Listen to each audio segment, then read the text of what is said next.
Hello guys, welcome back to another travel episode on Wander with Pi. This is Chetan and you guys know that I post more on cine informatic travel contents. In this series of travel episode, I'll be exploring Kodagu, also known as Coorg. This series will have two episodes. In the first episode, I'll be covering the famous Tata tea estate at T. Shettigeri and Iruppu Falls, which is in the south part of Coorg.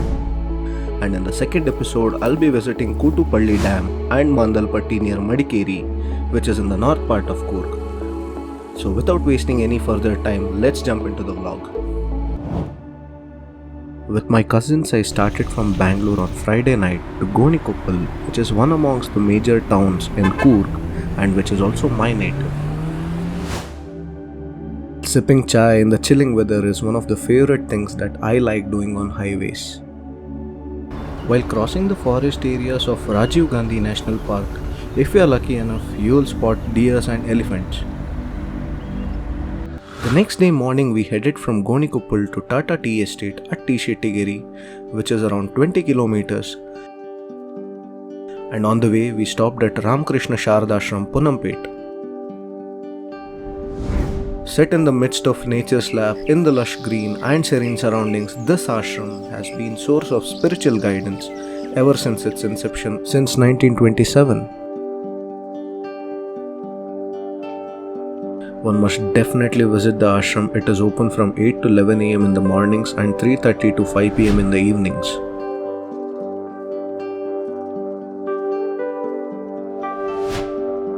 We then started from ashram towards T. Shettigeri and took a right from main road to reach the Tata Tea Estate.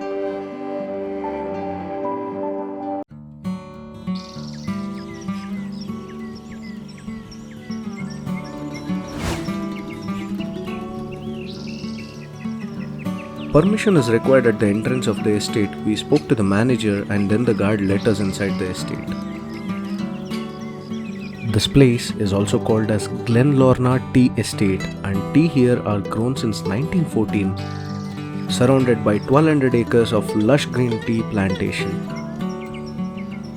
The roads leading inside the estate are kacha roads with patches of mud as we climbed uphill.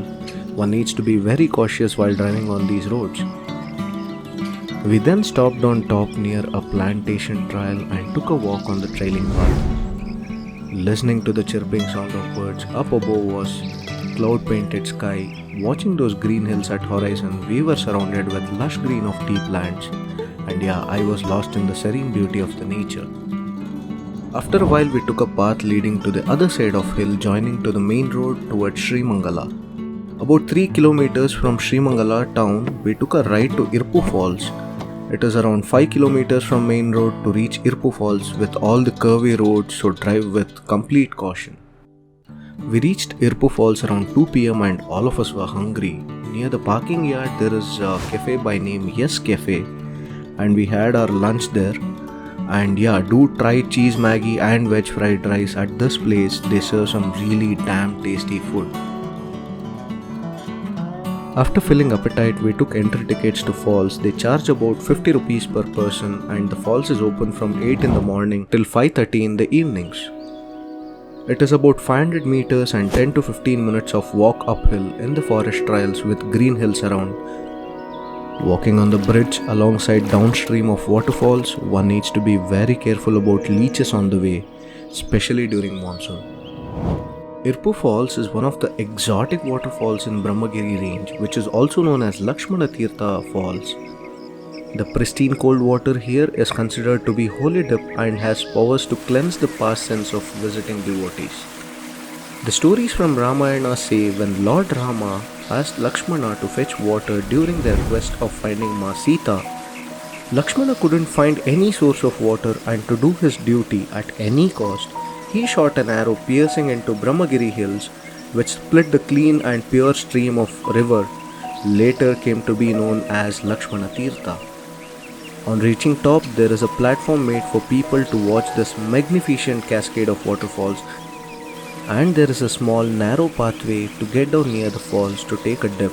The pathway is very steep and slippery. One needs to be very cautious while getting near the falls. While coming back, we saw Iruppu Rameshwara temple in the laps of Brahmagiri, which is dedicated to Lord Shiva. Unfortunately, it was closed, so we couldn't visit. So with that, guys, we come to the end of this episode. We drove back to Gonikoppal and stayed at a hotel. I hope you guys enjoyed this part. Stay tuned for the next episode. If you guys are not following me on Instagram, do check out my profile. I keep posting a lot of travel contents there.